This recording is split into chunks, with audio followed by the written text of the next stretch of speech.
norisi perbėgti per mūsų Struvės geodezinę lanką išskirtinę vertę, tai apie trumpai prabėgti istoriją, kas tai per objektas. Iš tiesų tai aš, kuomet Renatas sako, sklaida vyksta, visada norėjosi papasakot paprastesniais žodžiais, kas yra Struvės geodezinis lankas. Tai atradau tokį vieną elementą, kuomet iš tiesų pristatinėjau moksleiviams apie Struvės geodezinį lanką ir ieškau visiškai tokio paprasto palyginimo, tai aš vaikam taip pasakodavau. Jeigu jūs įsivaizduotumėte pačią mažiausią, kokia tik gali būti skruzdėlytė, pasodint ant pačio didžiausio, kokį tik tai žinote, arbūzo. Ir tas skruzdėlytė ropoja per tą arbūzą ir bando suvokti, kokio dydžio tas arbūzas yra. Tai vat vaikai kažkaip tai iš karto tą pagavo, taip iš tikrųjų čia vat įdomu, kaip dabar jai čia tą suvokti, kaip tas arbūzas, koks jis yra. Tai vat ir mūsų Struvės geodezinis lankas iš tiesų tai yra istorija. Istorija apie tai, kaip mažiukas žmogeliukas arba krūva mažiukų žmogeliukų bando suvokti, kokia ta mūsų planeta yra, koks jos dydis ir kokia forma. Tai pradedant pasakojimą apie Struvės geodezinį lanką, reikėtų pasakyti, kad tas domėjimasis Žeme, domėjimasis mūsų planeta, jisai jau buvo nuo seno žinomas. Mums istoriniai faktai rodo, kad toks mokslininkas, filosofas, mąstytojas Eratosthenas dar 2 amžiui prieš Kristų iš tiesų buvo apskaičiavęs Žemės spindulį ir Žemės dydį, apskaičiavęs mąstydamas. Tai yra, jisai pats nematavo atstumo, bet jisai apklausinėjo karavanus, kurie judėjo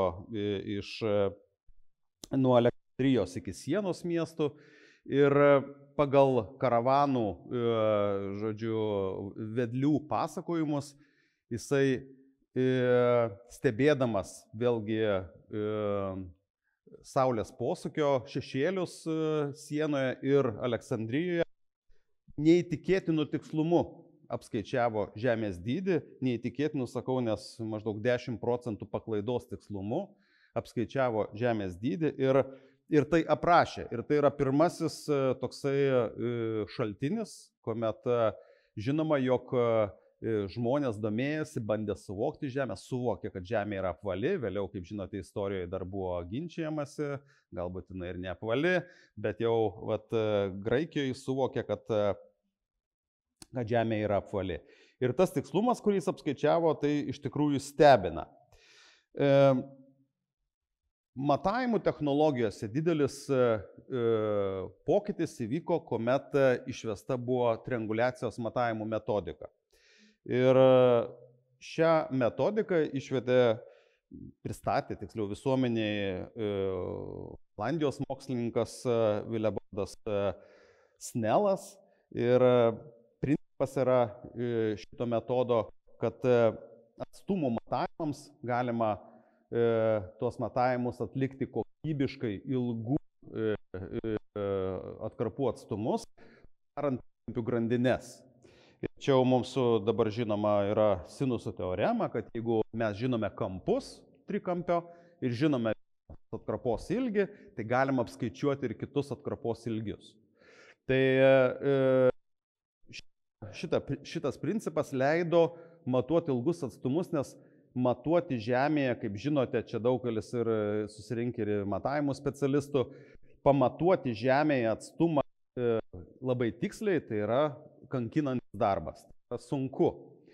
Žemė mūsų nelygi ir reikia ir viską su gulščiuku derinti ir tokius ilgus atstumus matuoti ilgomis juostomis, ruletėmis ar kažko kitu yra labai sudėtinga. Dabar, aišku, yra ir toliamečiai, ir kiti dalykai, bet iš principo, norint pasiekti aukštą tikslumą, buvo naudojama trianguliacija. Ir čia mes ir atėjome iki Struvės geodezinio lanko.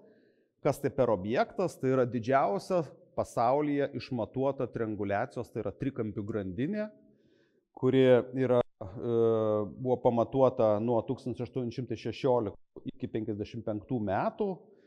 Ilgis šitos grandinės yra virš 2800 km. Eina pagal 26 laipsnių dienovidinį. Kaip matote, yra 258 trikampiai, įtvirtinta 265 punktai žemėje. Ir šitas lankas buvo pamatuotas vėlgi labai aukštų tikslumu.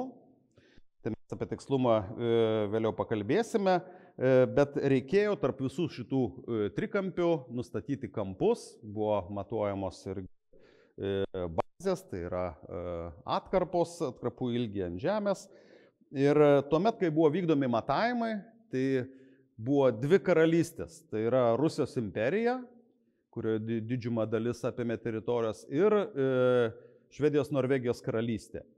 Dabar šiandieninėme žemėlapyje mes turime 10 šalių ir paradoksas toks, kad Rusijos žemyninėje dalyje nėra nei vieno punkto iš Struvės geodezinio lanko. Yra tik tai yra 2 punktai Goglando saloje, kuri turbūt yra vienas slapčiausių vietų pasaulyje, į kurią neįmanoma nuvykti, negavus ten KGB leidimo, nes tai yra povandeninių laivų karinis uostas Rusijos. Tai pati Rusija šiandieną neturi žemyninėje dalyje nei vieno punkto, bet už tai turime mes tokį gražų objektą. Pagalvojus, 2800 km yra nemažai, bet aišku, jeigu pasižiūrėjus, kaip tai atrodo Žemės rutulyje, tai yra vis dėlto nedidelė atkarpėlė. Ir pakreipus šiek tiek, kažkodėl man čia bėgioja, pakreipus šiek tiek Europos žemynų, jinai aišku ilgesnė yra, tai reikėtų suvokti, kad mes kalbame apie XIX amžiaus įvykdytus matavimus. Šiandieną vien apvažiuoti su dabartinėmis transporto priemonėmis jau užimtų šį bei tą laiką, kad apeitumėm visą grandinę.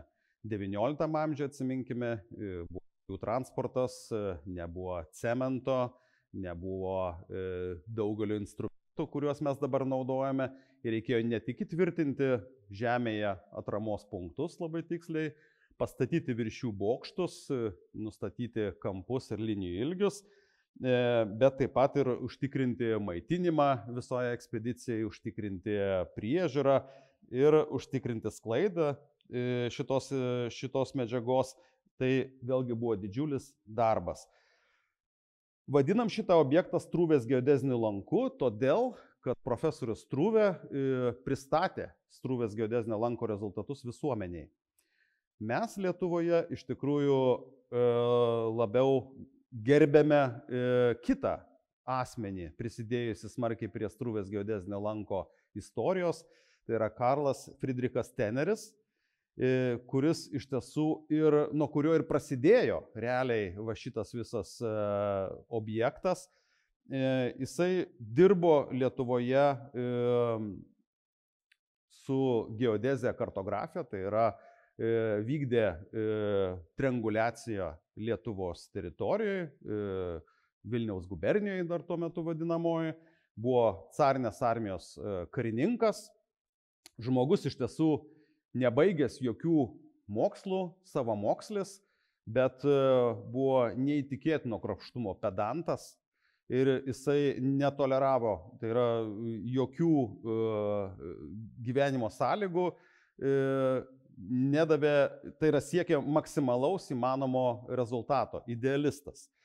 Tai todėl lauko matavimuose jisai nesibodėjo po daugelį kartų permatuoti tiek kampų, tiek linijų ilgių ir iš tiesų atliko didžiumą Struvės geodezinio lanko matavimų.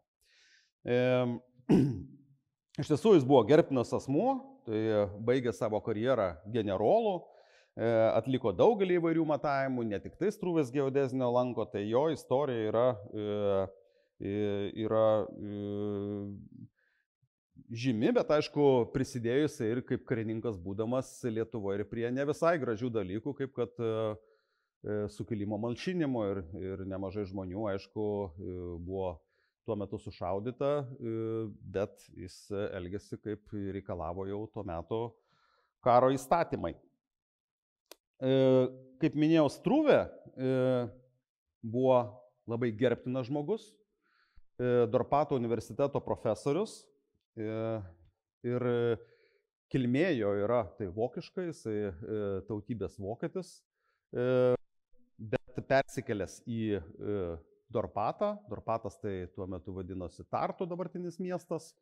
Ir Dorpato buvo žymus universitetas, kurį iš dalies dar labiau iššlovino Struve su savo pasiekimais.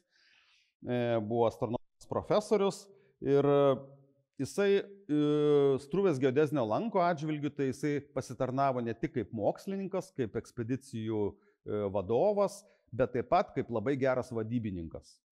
Jisai turėjo prieigą prie Nikolajaus, caro Nikolajaus ir sugebėjo Nikolajų sudominti tokiais grandioziniais projektais ir gauti finansavimą. Tai jau dėka Struvės iš tiesų Teneris galėjo vykti toliau į pietus, o jisai Struvė matuoti į šiaurę ir dėka išskirto finansavimo jie galėjo tęsti savo darbus. Ir aišku, Struvė buvo tas, kuris gavo ir didžiausius laurus, nes jisai pristatė ataskaitą apie Struvės geodezinį lanką. Ir aišku, tas lankas ir buvo pavadintas jo vardu. Vėliau Struvė tapo didžiausios tuo metu pasaulyje Pulkovo observatorijos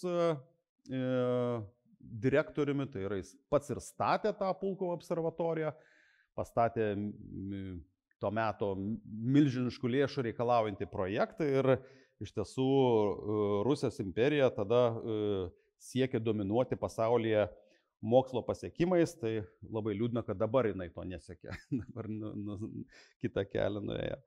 Tai iš tiesų su Struvė niekada Lietuvoje nematavo nieko, bet vis tiek mes jį gerbėme už tą baigtinį darbą ir už tą koordinaciją šito objekto. Dabar kas ir kaip buvo matuojama? Kaip jau šiek tiek užsiminiau, buvo statomi, įtvirtinami antžeminiai ženklai, virš tų ženklų statomi bokštai ir nuo vieno bokšto buvo vizuojama į kitą bokštą, nustatomi kampai tarp grandinės trikampių ir per visą lanką buvo tam tikros atkarpose labai tiksliai nustatomas bazės, tai yra matuojamas atstumas ant žemės. Tų bazių viso buvo 10, o taip pat buvo atlikta 13 vietų, tai yra laikinų observatorijų astronominių, kai kurios po to tapo nelaikinomis, o nuolatinėmis observatorijomis, astronominiai stebėjimai. Buvo nustatomi astronominis azimutas ir buvo nustatomas astronominės platumos, tam, kad galima būtų žinoti, kaip lankas linksta ir pagal tai apskaičiuoti Žemės polinkio kampą. Svarbu pastebėti, kad ekspedicijose buvo naudojami tuo metu geriausi prietaisai, vernieriniai teodolitai ir dalis tų prietaisų buvo tobulinama pagal Struvės ir Tenerio rekomendacijas, tai yra gaminama specialiai Struvės geodezinio lanko matavimams ir tai vėlgi kėlė tam tikrą ir technologinį proveržį šie matavimai. Labai įdomus procesas, labai atsiprašau už mažas raideles, bet gal netaip jau būtina įsiskaityti jas. Tiesa, visa medžiaga, kurią demonstruojame, tai jinai bus pasiekiama, ją išviešinsim per aplinkos ministerijos svetainę ir taip pat daromas ir video įrašas bus pasiekiamas per aplinkos ministerijos YouTube kanalą. Tai visi, kas dalyvaujate, registravote seminare, tai busite informuoti, kur galima bus pasiekti šitą medžiagą ir galėsite pasinaudoti vėlgi sklaidoje, jeigu čia, žinau, ir mokytojai registravosi, ir universitetų atstovai, tai galima bus pernaudoti šitą medžiagą jūsų darbuose. Tai visą šitą darbą, kuris įvyko nustatant Struvės geodezinį lanką, galima suskirstyti į 4 etapus. Turbūt svarbiausias iš jų yra pirmasis etapas.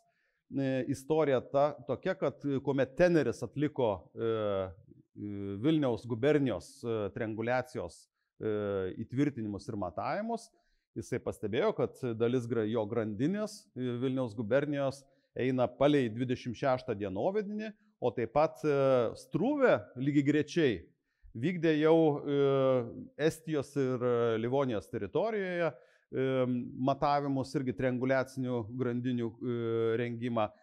Ir vėlgi taip jau sutapo, kad tiek Vilnius, tiek Tartu yra palei 26 dienovidinį. Ir čia Teneriui pirmam kilo mintis, kad jeigu apjungtumėm mano matavimus su Strūvės matavimais, tai mes galėtum gauti grandinę palei 26 dienovidinį ir panaudoti jį žemės dydžio ir formos skaičiavimui. Ir su ta mintimi nuvyko pas profesorių Strūvę.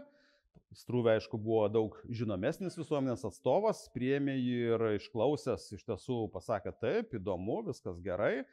Bet, žinote, sako, tada jūs turite savo matavimus parengti pagal mano taikytą metodiką. Tai yra pagal mano dydžius, pagal mano taikomą technologinį principą.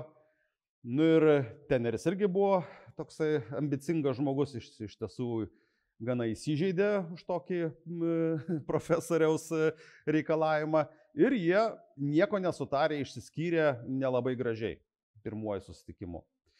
Grįžęs Teneris turbūt nusiramino, apgalvojo ir turbūt įvertino, kad vis dėlto, vėlgi Strūvė labiau gerbtinas žmogus, toksai visuomeniai didesnį statusą turi ir paminęs savo asmeninės ambicijas, galiausiai sutiko perskaičiuoti savo matavimus, kuriuos jis atlikinėjo, pavyzdžiui, atstumų matavimus sajenais atlikinėjo, tai rusiškuoju matų ilgio, į Strūvės matavimus, kurie atlikinėjo tuazais, tai yra prancūziškuoju jau ilgio matų, tai jisai visus savo matavimus perskaičiavo pagal Strūvės metodiką ir iš tikrųjų tas sujungimas jų dviejų pirmosios grandinės tarnavo kaip pirmoji bazė, nuo kurios Strūvė toliau jau ėjo ieškoti pinigų, gavo tas lėšas ir tęsė Teneris matavimus į pietus, o Strūvė ėjo į šiaurę.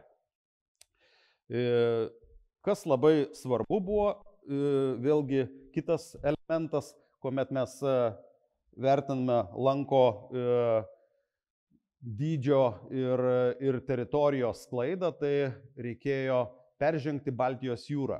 Tai Strūvė susidūrė su tokia užduotimi, kad be abejo pamatuoti nuo Estijos iki Suomijos atstumas yra per ilgas, tai buvo rasta Goglando sala, kurioje įtvirtinus punktą buvo siekta pamatuoti kampą ir padaryti sąsają tarp Estijos į Suomiją. Iš tiesų tai buvo milžiniškas uždavinys, niekas pasaulyje tokiu atstumu ir dar jūroje nebuvo pamatavęs kampo, tai jau pagauti, sakykime, tą tašką nuo Estijos teritorijos virš 50 km atstumu jūroje, tai buvo labai sudėtingas darbas.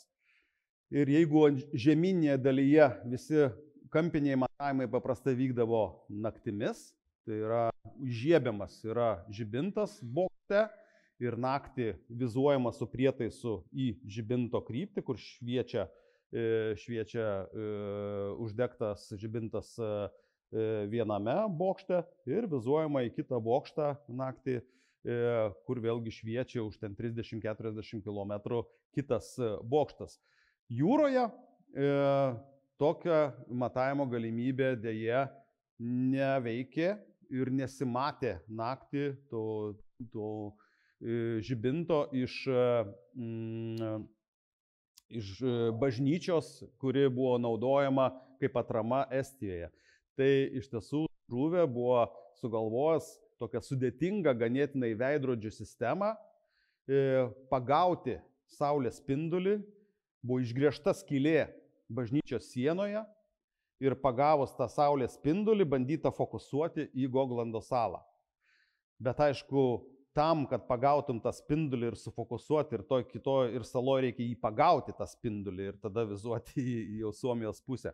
Tai buvo vėlgi maža tikimybė, kad tai pasiseks. Ir buvo pasodintas kareivukas bažnyčioje, kuris kasdieną gaudydavo saulę, bandydavo siųsti tą spindulį per skylę bažnyčios sienoje į Goglando salą. Goglando saloj Struve kartu su komanda budėdavo, gaudami tą atspindį, tą spindulį, kad jį pagauti ir po to pamatuoti persikelti Suomiją.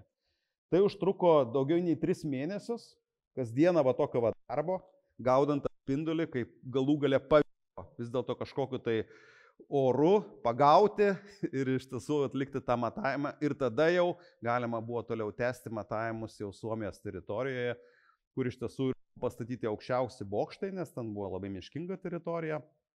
Ir jau toliau plėstis ir keliauti iki pat Šiaurės jūros.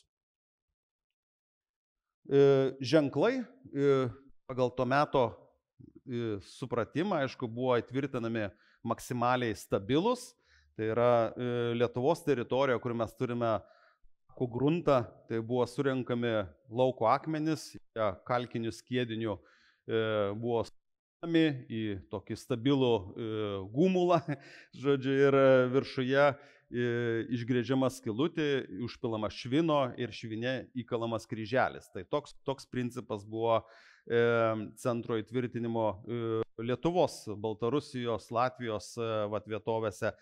Skandinavijoje, aišku, buvo daroma paprasčiau, surandama stabili uola, toj oloj iškalamas kryželis, įgrėžiama skylutė, ir tas kryželis ir yra ženklas, ir virš jo statomas jau piramidė, iš piramidės leidžiamas vambalas, centruojamas prietaisas ir atliekami.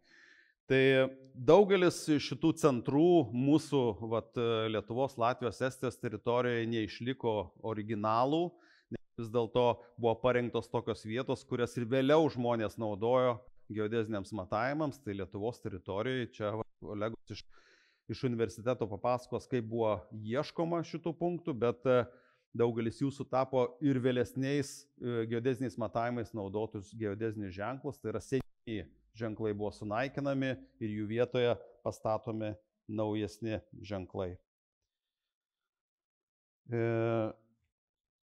Punktų vietos iš tiesų buvo ypatingos tuo, kad iš visų šitų punktų matydavosi toli horizontas. Tai buvo parenkamos tokios vietos ir bendrai trianguliacijai buvo bandoma surasti aukščiausias vietas vietovėje, iš kurios toliausiai matytųsi panorama į punktus. UNESCO, kuomet buvo nuspręsta įamžinti šitą objektą, suvokta, kad tai yra grandiozinis objektas, šalims reikės daug lėšų statyti paminklinius akmenis arba įamžinti šitas vietas, buvo nuspręstas tikras kompromisas, kad būtų UNESCO ženklais paženklina bent dalis šitų objektų ir buvo išdalintos kvotos valstybėms, kurios jau objektus, kurios centrus reikėtų traktuoti kaip UNESCO paveldo centrus. Bet aišku, mes suvokiam, kad pats objektas tai yra 245 punktai, tame tarpe ir bazinės linijos, tame tarpe ir atramos gairės bažnyčios ir kiti elementai. Tai iš tiesų tie ženklai gana skiriasi, kaip jie įamžinti, jų plati įvairovė, bet akcentuotina, kad pats šiaurinis taškas yra labai žymus, šis, kur parodyta paminklas, ir pats pietinis taškas yra labai žymus, šis. Jų abiejų atidarimuose dalyvavo to meto valdovai, tai yra pietinį tašką pristatant visuomenį dalyvavo pats caras Nikolajus, šiaurinį tašką dalyvavo karalius, Švedijos Danijos karalystės karalius. Trianguliacijos bokštai buvo gana įvairūs pagal savo konstrukcijas. Lietuvoje mes neturėjom labai jau tokių aukštų, tai vidutinis Tenerio bokšto aukštis buvo apie 19 metrų, o kaip sakau, aukščiausi bokštai buvo Skandinavijoje, kur siekė net iki 50 metrų. Paprastai daroma buvo iš medžio, darbas pakankamai pavojingas šitose bokštuose ir ir reikėdavo atidžios priežiūros ir netgi yra žuvusių žmonių. Nu, Struvės lanko istorijoje apie tokius neminima, bet kurie nukritę nuo bokšto susižalodavo ir nukentėdavo. Labai įdomus procesas vyko su linijų matavimais, su, kaip sakau, tam tikros atkarpos reikėjo pamatuoti linijos. Tai buvo taikomas toks metodas, kad į lovį padarytą medinį buvo dedame 2 tuazų arba 2 ilgio metalinis strypas, 2 metaliniai tokie strypai, jie sujungiami tarpusavį, strypai buvo komparuojami, tai yra žinomas jų ilgis, o tarpas po to matuojamas buvo su padinamuoju stiklu komparuota metalinė liniuotė. Tai vat į vieną tokį lovį įdedami maždaug 2 po 4 metrų ilgio strypai, jie pamatuojami daug kartų, tai yra apie 30-40 kartų vis matuojama temperatūra. Tada, kai matavimas jau atliktas, perkeliamas lovys į kitą pusę, pernešami ožiai, perkeliamas strypas ir jau matuojama kitų 4 metrų dalis. Ir va tai po truputėlį, kaip sakoma, žingsnis po žingsnio pamatuojama visa atkarpa. Tai ilgiausias toks matavimas vyko Lietuvoje, tai virš 11 km, Pandėlio bazė. Tai mes galim pasigirti, pas mus yra tokia žymiausia bazė pamatuota visoje grandinėje. Bet darbas tai buvo pragariškas ir iš esmės žmonės praeidinėjo keliais vykdydami linijų matavimus. O bendrai paėmus, tai Struvės geodezinio lanko tikslumas yra stulbinamas pagal to meto technologijas.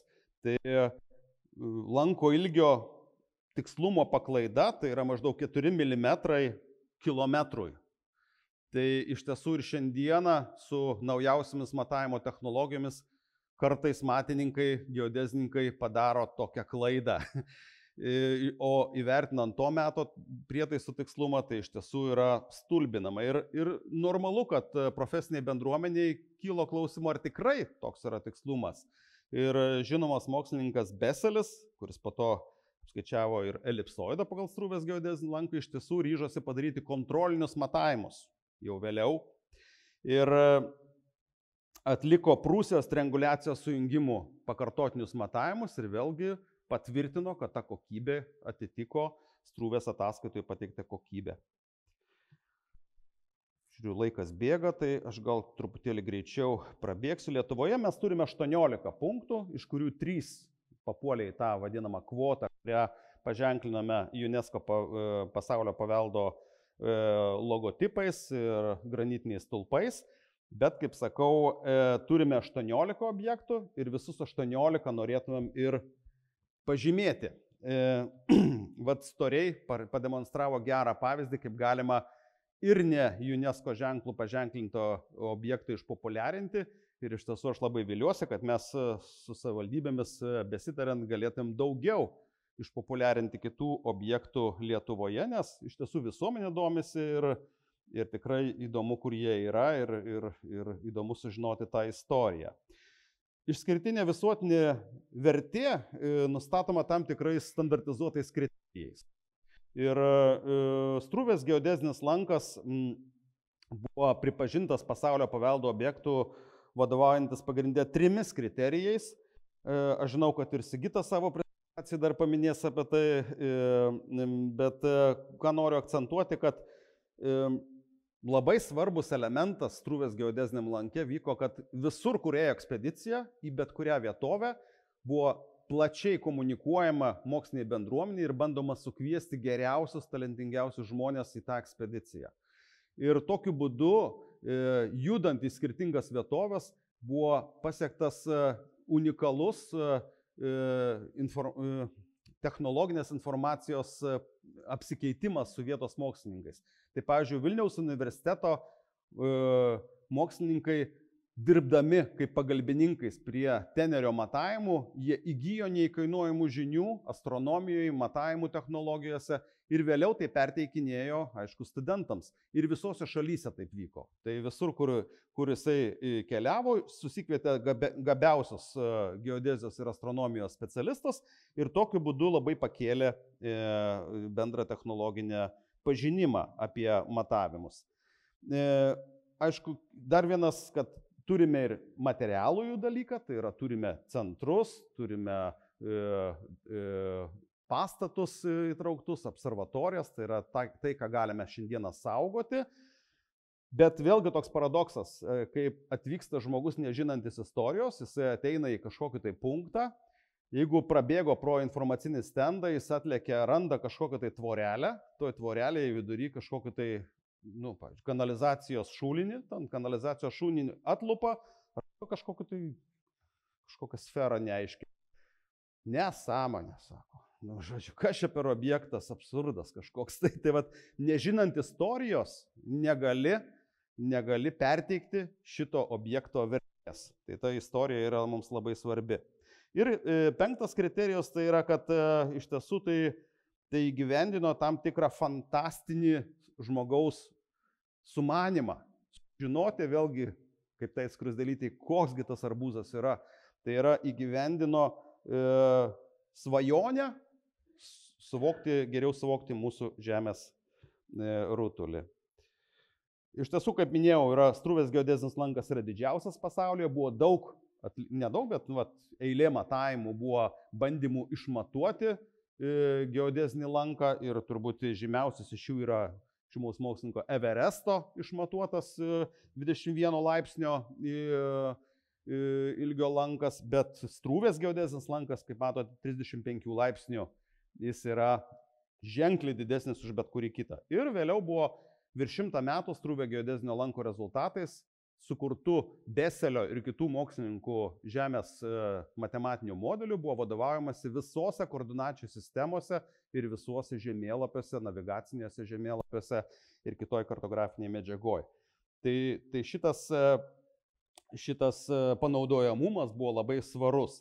O Struvė, aišku, fantazavo toliau. Jis priejo pratęsti lanką iki pat Pietų Afrikos. Tai jo čia planai buvo ir kaip matote, jis manė, kad atliko tik tai raudoną mažąją liniją ir dar toliau galėtų eiti ir jungti ir atlikti tolimesnis matavimus, bet tiesiog žmogaus gyvenimas tapo per trumpas šitokiam fantastiniam sumanimam. O dabar daryti ir junginėti istorinius trianguliacijos tinklus jau iš tiesų nebėra jokios prasmės. Tai tiek, ačiū labai už dėmesį.